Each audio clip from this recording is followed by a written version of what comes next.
telespectadores da nossa TV Contas, canal 30.2, sejam bem-vindos. Nós estamos iniciando aqui uma rodada, estamos realizando, na verdade, uma rodada de entrevistas com temas relacionados ao segundo Congresso Ambiental dos Tribunais de Contas do Brasil. Esse evento será realizado nos próximos dias 22 e 23 de maio, com participação de palestrantes de renome nacional e internacional, também alguns palestrantes aqui do estado de Mato Grosso. É uma realização da Comissão de Meio Ambiente e Sustentabilidade aqui do Tribunal de Contas, que é presidido pelo conselheiro Sérgio Ricardo. E nessa oportunidade nós vamos conversar com o doutor Alexandre Sion, advogado. Ele é presidente da ABDEM, que é a Associação Brasileira de Direito da Energia e do Meio Ambiente. Também é professor de Direito Ambiental e coordenador da pós-graduação em Direito de Energia da PUC Minas. Bem-vindo, doutor Alexandre. Muito obrigado. Prazer. Doutor Alexandre, é um congresso que traz aí palestrantes de escola, com temas atualíssimos, né? Também algumas discussões em torno de algumas novidades, mudanças de legislações e a preocupação iminente, presente com o meio ambiente e também a sustentabilidade aqui no estado de Mato Grosso e no Brasil. Verdade. É um evento, o Tribunal de Contas do estado de Mato Grosso está de parabéns pela organização, um grande evento. Muitos colegas participando de diversos lugares do Brasil, da advocacia, da magistratura, colegas da academia, realmente conseguiram montar um evento de peso e para minha honra, terei prazer em participar. O senhor vai falar dos desafios ambientais, dos empreendimentos e transição energética, impactos socioambientais dos empreendimentos de energia e possíveis alternativas em novas fontes de energia, né? Nós temos aí muitas novidades nesse segmento, né, doutor? Sim, o meu enfoque, obviamente, é mais jurídico do que técnico e a ideia é falar um pouquinho sobre os diversos tipos de empreendimentos de energia. Nós temos, a gente divide energia em geração, transmissão, distribuição e comercialização. Nas fontes de geração nós temos diversos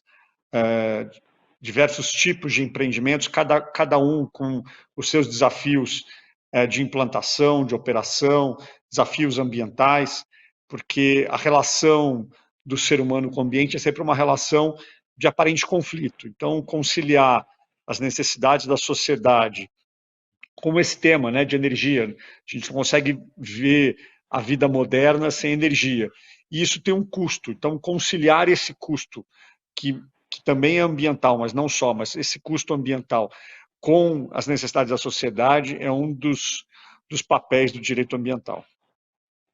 Doutor Alexandre, uma outra coisa, o senhor estava falando a respeito, salientou, deixou claro aí que é um pouco mais com viés jurídico, um pouco mais sobre legislações que o senhor estará discorrendo nesse painel ou participando dos debates. A questão da legislação, eu gostaria que o senhor colocasse para a gente, até para o leigo, né, para nós leigos, quais são os principais conflitos e também essa problemática, talvez, de marcos regulatórios, a questão de uma jurisprudência. Nessa área do meio ambiente, acho que é mais complicado a uniformização desses julgados, né, doutor? Muito obrigado pela pergunta. Sim, tem uma questão que é uma questão que não é de hoje e que é uma demanda dos profissionais que atuam na área. Nos falta, como existe em outras áreas do direito, um código ambiental, porque a competência para a produção de leis no Brasil em matéria ambiental, que é a competência legislativa, ela é concorrente. Significa dizer que a União estabelece normas gerais, os estados e os municípios complementam. Então, nós temos uma profusão de normas legais e infralegais em todos os entes da federação, e muitas vezes de modo conflitante. Essas discussões, por vezes, batem as portas do Supremo, mas claro que isso traz instabilidade, porque nós temos diversos julgados recentes, inclusive, que declararam inconstitucionais dispositivos de leis estaduais, inclusive do Mato Grosso, e que vigoraram por muito tempo. Então, isso traz uma instabilidade, uma insegurança desse nosso sistema. Um dos pontos que me parece relevante e que já publiquei um livro recentemente, inclusive, para discutir o projeto de lei geral do licenciamento ambiental que está no Congresso. Ele foi aprovado na Câmara, está no Congresso há 17 anos, na verdade, mas ele foi aprovado na Câmara dos Deputados e foi ao Senado. Por que me parece essa lei importante? Porque nós não temos hoje uma lei geral, até hoje, nós não temos uma lei geral em matéria de procedimento de licenciamento ambiental. Então, nós vivemos com normas infralegais, o que traz, naturalmente, insegurança. Como eu disse, como a competência é concorrente e, portanto, cabe à União estabelecer normas gerais, a gente tem que ter uma lei em nível federal. Então, tem muitos desafios, de fato, na área ambiental e sob o ponto de vista legislativo também. Doutor, uma outra coisa que eu gostaria de também conversar com o senhor a respeito é essa dificuldade da normatização dessas leis que o senhor acabou de se referir. E a questão legislativa relacionada a isso. Eu sei que o senhor também tem um trâmite nesse meio, né, conhecedor que é do direito ambiental, principalmente. Qual é o principal gargalo para se estabelecer, para se pacificar essa legislação nos estados, nos municípios e na União como um todo? O que o senhor vê de mais complicado? Qual seria o desafio maior para isso? Bom, essa não é uma pergunta fácil, porque, como eu disse, ela passa por uma avaliação que tem sido dada pelo Supremo, mas isso tem mudado ao longo do tempo, que é qual que é o papel na competência concorrente dos estados legislarem.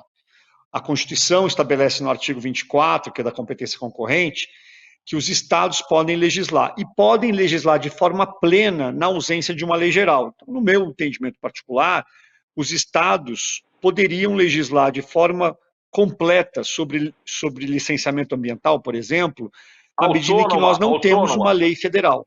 Mas o que tem acontecido até então, o Supremo tem entendido que as resoluções do Conselho Nacional de Meio Ambiente são o padrão federal e, portanto, as normas estaduais que confrontam as resoluções do CONAMA seriam inconstitucionais.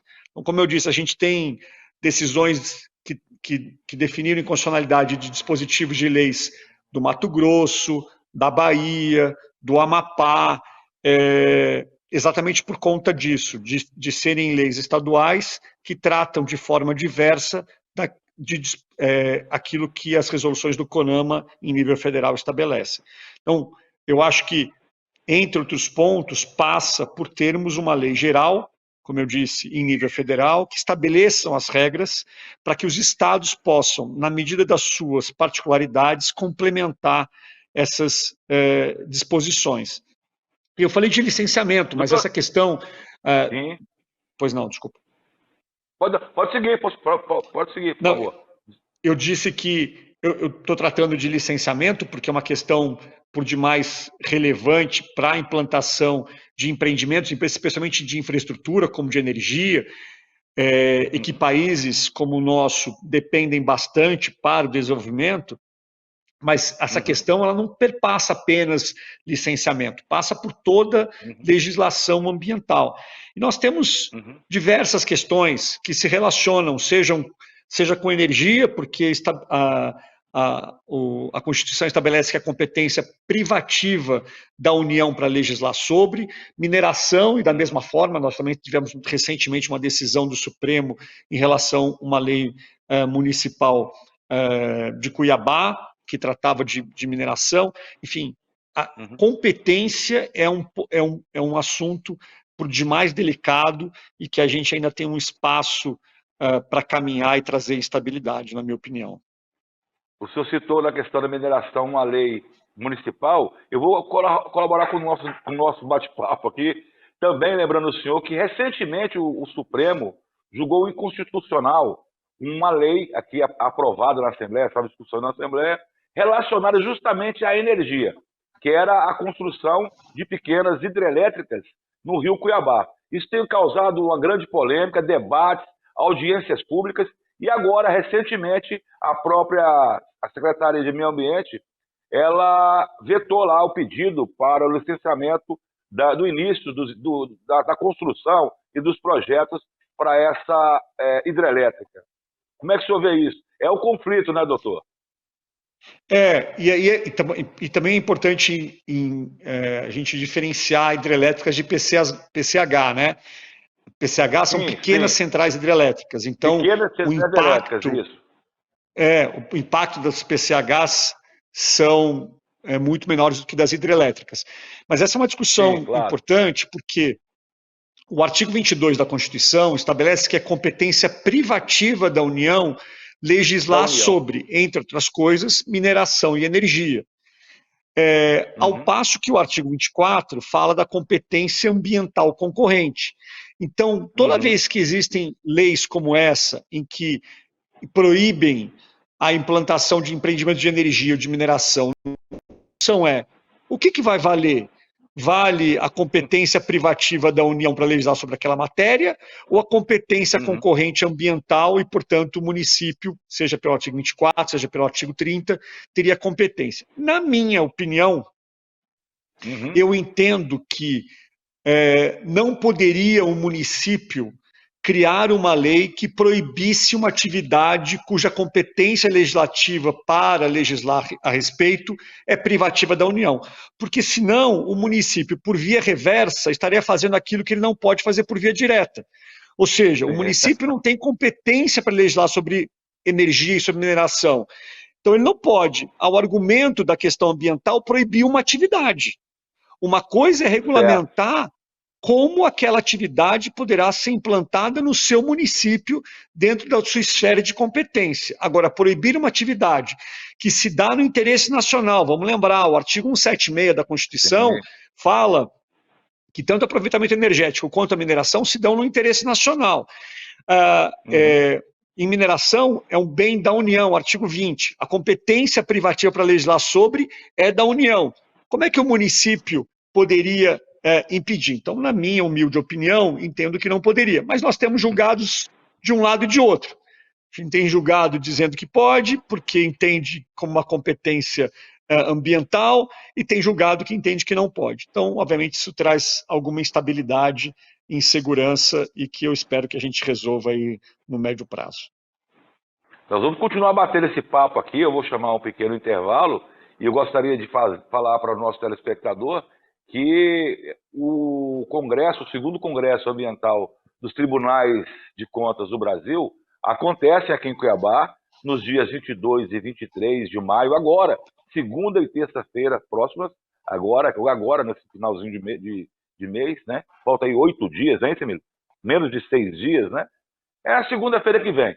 E as inscrições estão abertas, eu não sei nem se dá mais tempo, mas tem um link aí no rodapé do vídeo com acesso ao hot site, informações, e também e tem o QR Code também, você pode entrar, acessar o endereço eletrônico e tirar informações, né, se orientar, porque vai ser muito concorrido, como nós falamos. Teremos palestrantes como o próprio doutor Alexandre, especialistas como ele, são operadores do direito, são empreendedores na área ambiental, são estudiosos, pesquisadores, que têm aí uma bagagem muito grande para poder debater esses assuntos tão pontuais, atuais e importantes para o meio ambiente, para a vida em sociedade, para a vida de uma maneira geral. Eu vou chamar um pequeno intervalo, mas nós vamos acompanhar nesse intervalo aí a relação, a programação desses palestrantes de escola que estarão presentes nesse segundo encontro ambiental dos Tribunais de Contas aqui em Cuiabá, realizado pela comissão, permanente de Meio Ambiente e Sustentabilidade aqui do Tribunal de Contas, que é presidida pelo conselheiro Sérgio Ricardo. Eu vou para o intervalo e já volto com um bate-papo com o doutor Alexandre, que está sendo muito esclarecedor, doutor. Daqui a pouquinho nós voltamos. É rapidinho e eu já volto.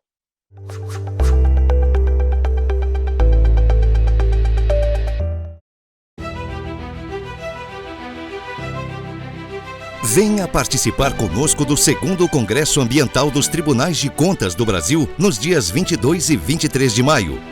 Com o tema Desenvolvimento e Sustentabilidade, o ciclo de palestras terá a participação de grandes nomes da política ambiental no Brasil, juristas, jornalistas, ativistas do setor e conselheiros de contas convidados de todo o país. A abertura do congresso será feita pelo repórter Francisco José, jornalista que tem mais de 2.000 reportagens publicadas, a maioria em contato direto com a natureza. Com o tema Menos um Lixo, no dia 23, palestra com a ativista carioca Fernanda Cortez, uma das mais renomadas do país na luta pela preservação ambiental. O congresso terá ainda as presenças do ministro do Supremo Tribunal Federal, STF, André Mendonça. Para falar sobre o tema Desafios Ambientais dos Empreendimentos de Energia, o convidado é o advogado Alexandre Sion, um dos maiores especialistas do país na área ambiental. Participação também do ministro da Agricultura, Pecuária e Abastecimento, Carlos Fávaro. Você é nosso convidado. Participe! Inscrições pelo site tce.mt.gov.br. Tribunal de Contas de Mato Grosso, 70 anos.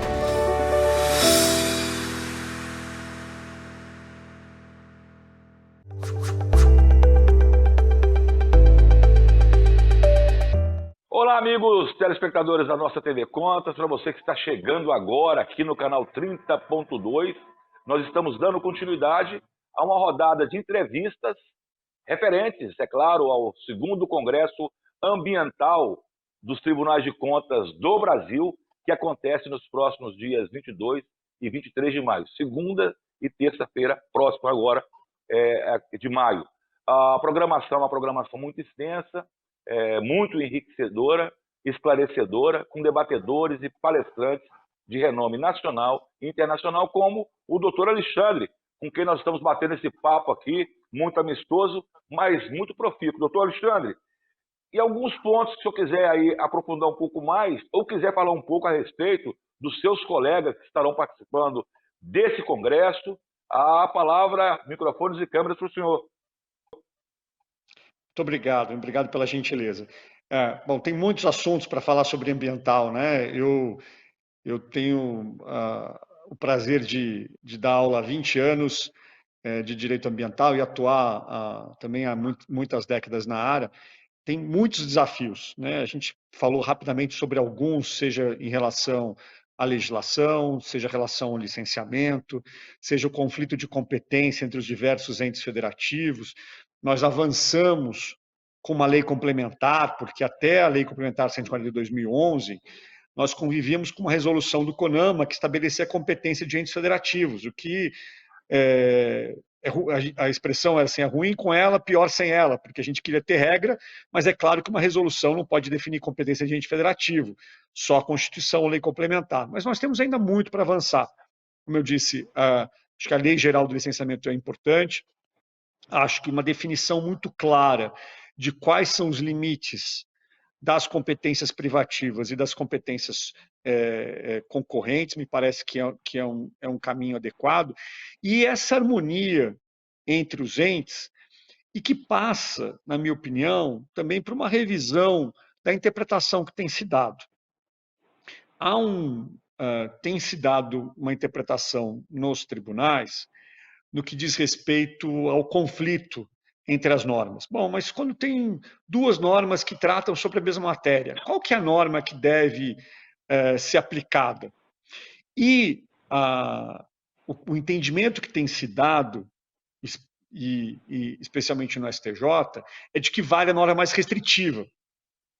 E há uma natural crítica dos operadores do direito, porque quando eu digo que vale a norma mais restritiva, eu parto do pressuposto de que um ente poderia legislar sobre afetar um outro ente, cuja competência ele não tem.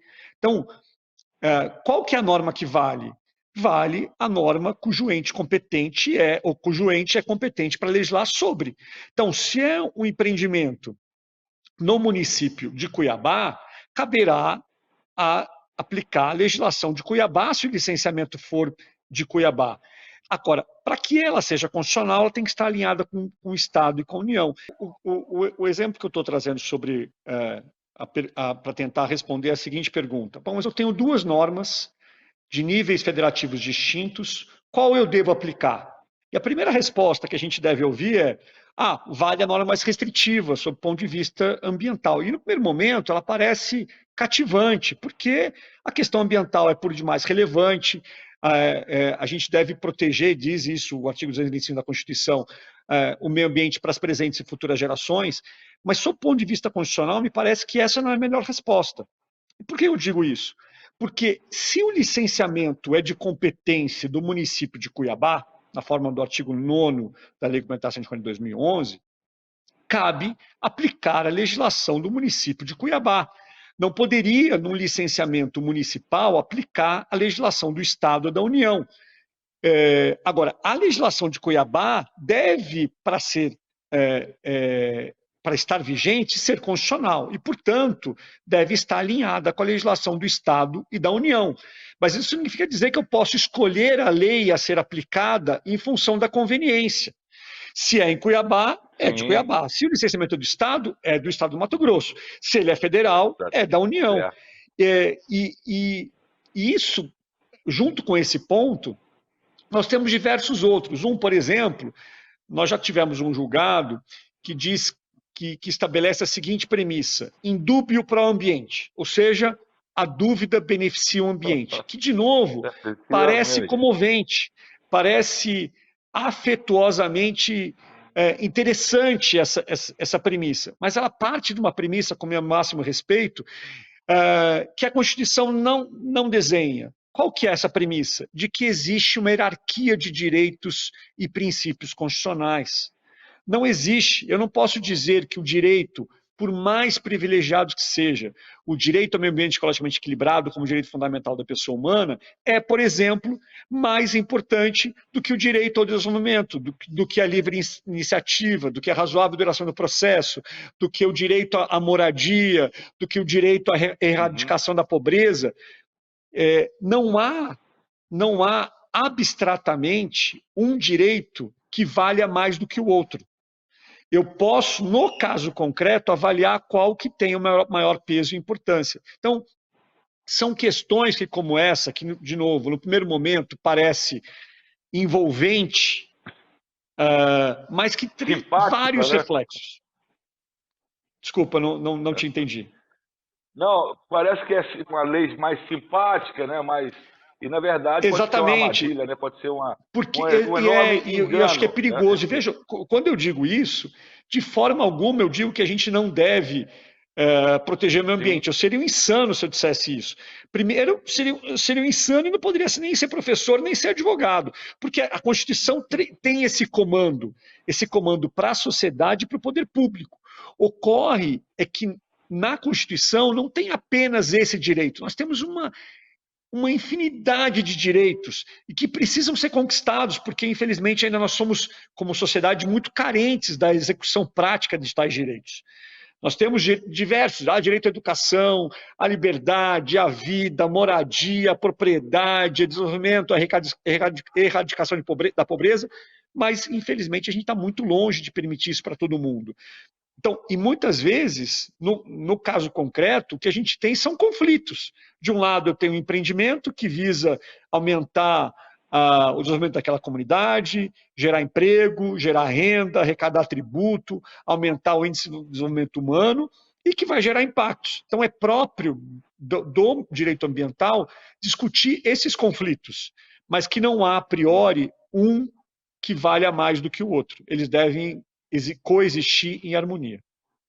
Em harmonia. E, doutor Alexandre, uma outra coisa também que é preocupante, e a gente comumente acaba, vou dizer, tropeçando em situações como essa, inclusive numa palestra recente aqui no própria Escola Superior de Contas, aquela questão, teve uma época que teve um apagão das canetas. O que era isso?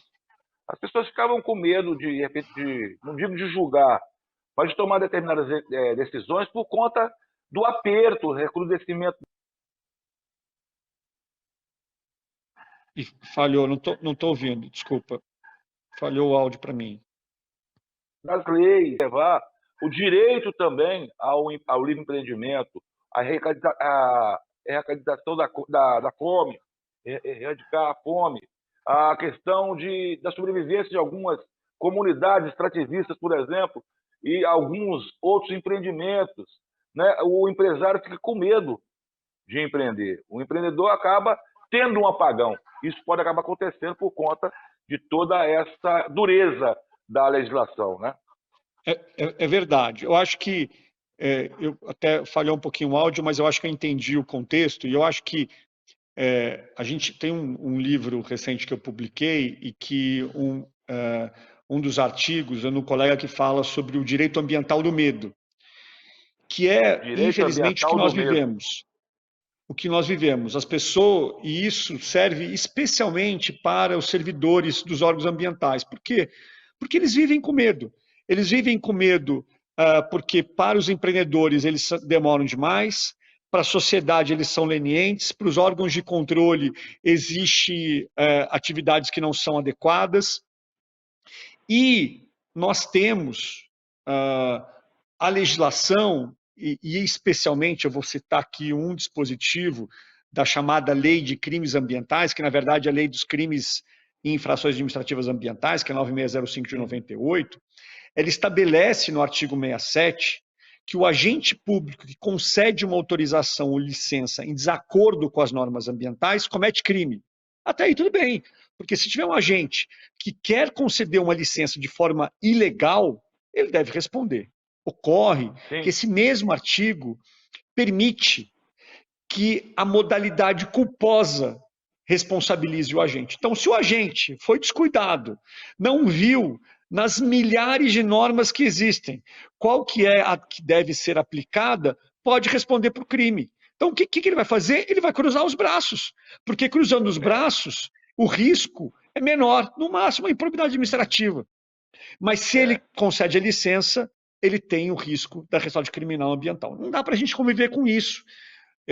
No projeto de lei geral, inclusive, ele encampa dois projetos de lei que retiram a modalidade culposa desse tipo penal. Mas, então, vejo que eu acho que a gente tem evoluções a serem feitas. E quando eu falo do licenciamento, porque ainda é um ponto que merece muita atenção da sociedade, porque a gente tem muito ainda a empreender, e isso produz diversas coisas. Produz, por exemplo, empreendimentos que duram 16 anos para serem licenciados. Isso não é razoável. Isso não é minimamente razoável. E isso não é para dizer que a culpa é do órgão ambiental, é do sistema. Então, tem um processo que é complexo, seja os estudos mal feitos, seja o medo do técnico de conceder licença, seja os conflitos sociais que eventualmente não são equalizados pelo empreendedor. Existe um sem fim de motivos. Mas o fato é que durar 16 anos para licenciar um empreendimento não me parece razoável. Então, acho que a gente tem que desenvolver, trazer estabilidade. Isso, acho que esse é um ponto, se me permite comentar, eu acho que esse é um ponto por demais relevante. Com certeza. Eu acho que o que nós temos como sociedade, um dos nossos papéis na área ambiental, é fortalecer os órgãos ambientais. Porque órgãos ambientais fracos não interessam à sociedade. Eles precisam ser fortes para defender posições legalmente, sem o medo de serem pessoalmente responsabilizados criminalmente quando agem no benefício da sociedade sem que tenham a intenção de cometer um crime, para que eles possam exercer o seu comando, a sua função constitucional de enorme importância, com responsabilidade, com altivez, mas com estrutura. Então, e isso serve para o Brasil, não é para um estado ou para outro. Esse é um problema sistêmico, que faz com que nós tenhamos no licenciamento a tentativa de solução de todos os males da sociedade, porque existe uma carência política ou social muito grande. Mas não cabe ao licenciamento resolver todas as questões, mas cabe, certamente, aos órgãos ambientais terem estrutura e essa segurança. Doutor Alexandre, nós poderíamos falar aqui durante horas, pela bagagem, conteúdo, o conhecimento que o senhor tem, né? A gente ficaria aqui só escutando, sem intervir. Mas nós temos que encerrar a entrevista, já fazendo um convite aqui, estando em Cuiabá, nos dias 22 e 23, como o senhor estará, a gente voltar a bater um papo, quem sabe num bate-papo um pouco mais abrangente, o senhor possa conhecer aqui o nosso ambiente, a nossa TV, os estúdios, e colaborar um pouco mais com a gente, sem querer explorar o doutor Alexandre Sion. Imagina, é um prazer, eu adoro ir a Cuiabá, vou com certa frequência, estive recentemente para ministrar um treinamento para os servidores do órgão ambiental estadual. Na minha ida, a OAB me convidou para participar de um evento à noite, mas meu dia está aí para isso mesmo, para conversar, para dividir, para somar, para compartilhar. Então, pode me convidar que eu irei com o maior prazer. Bom, muito obrigado, boa viagem, seja bem-vindo. Até a próxima oportunidade e vamos procurar o senhor. Um grande abraço. Muito obrigado, um grande abraço a todos e aos seus ouvintes também. Obrigado, doutor. Bom, nós falamos com o doutor Alexandre Sion. Se você chegou no finalzinho da nossa entrevista, esse conteúdo está à disposição também, além de estar rodando aqui na grade de programação da TV Contas, canal 30.2, está disponível também no YouTube, tá? Então fique tranquilo. Um outro lembrete, nós estaremos no congresso, segundo Congresso Ambiental dos Tribunais de Contas, Desenvolvimento e Sustentabilidade, que será realizado nos dias 22 e 23, por ser o nosso convidado. É uma iniciativa do Tribunal de Contas através da Comissão Permanente de Meio Ambiente e Sustentabilidade, que é presidida pelo conselheiro Sérgio Ricardo. Nós vamos ficando por aqui e você fica com a gente. A qualquer momento, uma nova entrevista dessa rodada de bate-papo que estamos fazendo com os convidados, os palestrantes, que estarão discorrendo sobre diversos assuntos relacionados ao meio ambiente, à legislação ambiental, durante esses 2 dias de palestras com convidados da melhor qualidade, palestrantes de escola, e aguardamos você lá. Eu fico por aqui, fiquem todos com Deus e até uma próxima oportunidade. Eu aguardo vocês. Até lá.